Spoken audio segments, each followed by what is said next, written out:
Manila, hindi kita maririnig.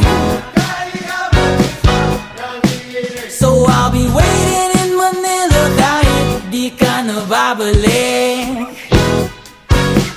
Maulan ba sa inyo pag bumubuhos dito? Paumanhin at mukhang hindi ko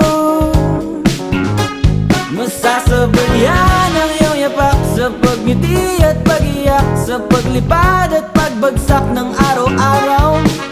Sa pagpikit na lang kita matititigan sa mata, sa panaginip na magpapaligaw.